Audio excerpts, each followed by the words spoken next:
Meu nome é Felipe, e quando tudo aconteceu, eu tinha 19 anos.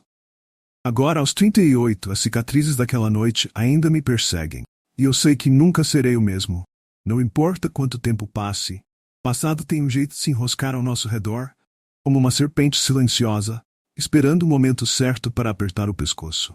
A história que vou contar não é para os fracos de coração, mas se você acha que pode lidar com isso, fique comigo. Apenas lembre-se. Depois de ouvir, talvez você nunca mais veja o mundo com os mesmos olhos. Tudo começou durante as férias de verão. Eu tinha acabado de concluir o primeiro ano da faculdade e, como muitos jovens, estava em busca de uma aventura. Meu grupo de amigos, André, Thais, Júlio e Beatriz, também queria algo diferente para quebrar a monotonia das nossas vidas estudantis.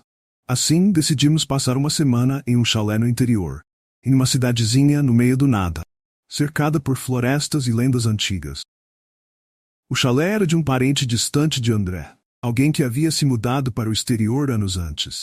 Ele nos garantiu que o lugar estava em boas condições. Mas como qualquer casa antiga no meio do mato, havia algo estranho no ar.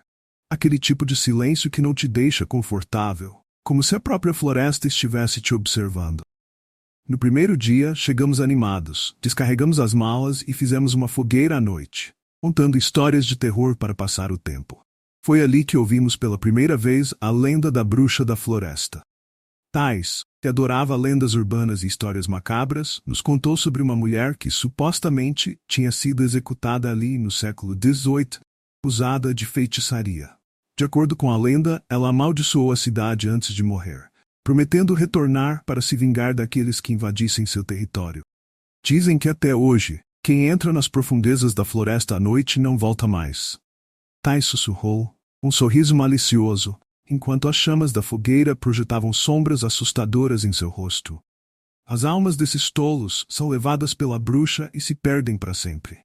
Eu ri, achando tudo uma grande bobagem. Nunca fui do tipo que acreditava em histórias de fantasmas ou lendas. Naquela época, minha mente jovem e cética era repleta de arrogância. Isso é só papo de gente que não tem o que fazer, eu disse, jogando mais lenha na fogueira. Se alguém se perde na floresta, é porque não sabe se orientar. Não tem nada de sobrenatural nisso. Mas Júlio, que estava sempre em busca de um desafio, sugeriu algo que, em retrospecto, foi o início de nossa desgraça. E se fôssemos até a floresta agora? Ver se essa bruxa existe mesmo.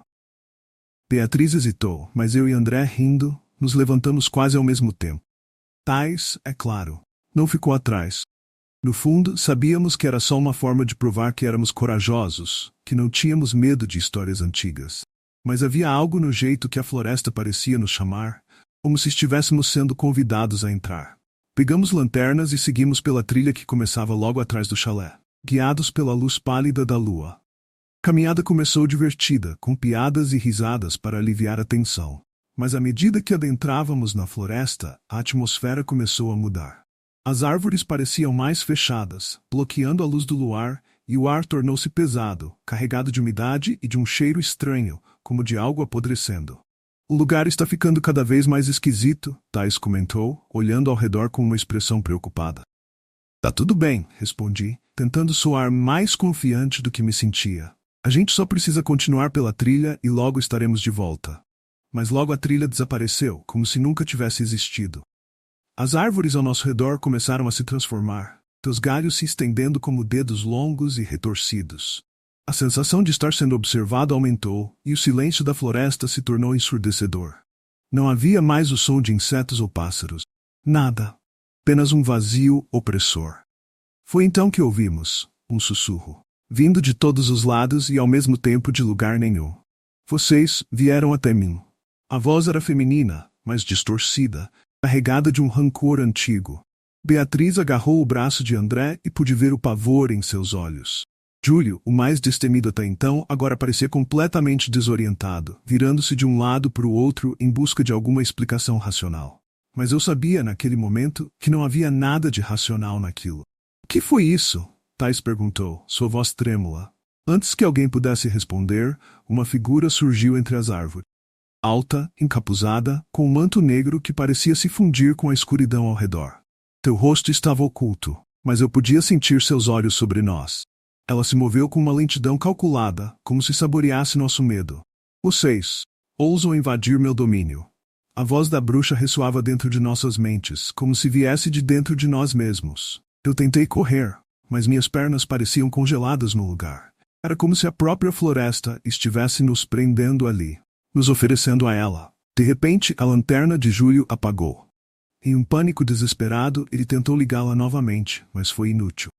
Logo, as lanternas de todos nós começaram a falhar, e a escuridão nos engoliu completamente. O único som era o de nossos corações batendo forte e nossos pulmões ofegantes. Foi quando ela se aproximou de nós, lentamente, seu rosto finalmente visível sob o capuz. Era uma mistura grotesca de carne apodrecida e ossos expostos, como se ela estivesse viva e morta ao mesmo tempo. E seus olhos brilhavam com uma luz maligna, repleta de ódio e fome. Agora, vocês pertencem a mim. Com um movimento rápido, a bruxa estendeu a mão em nossa direção, e tudo ao nosso redor explodiu em caos. O vento uivou, as árvores se contorceram, e um grito preencheu o ar, mas não era o nosso. Era o grito de algo muito mais antigo, muito mais terrível do que qualquer um de nós poderia imaginar. Acordei no dia seguinte sozinho no meio da floresta. Meus amigos estavam desaparecidos. A polícia nunca encontrou os corpos. Quando contei minha versão, ninguém acreditou. Fui tratado como louco. Mas eu sei o que vi. Eu sei o que aconteceu. E desde aquela noite, eu carrego a marca dela. Uma cicatriz no braço em forma de um símbolo que não consigo identificar. Mas sei que é dela. Ela me marcou. Ela deixou que eu vivesse, mas nunca me deixou escapar. E um dia, sei que ela voltará para terminar o que começou.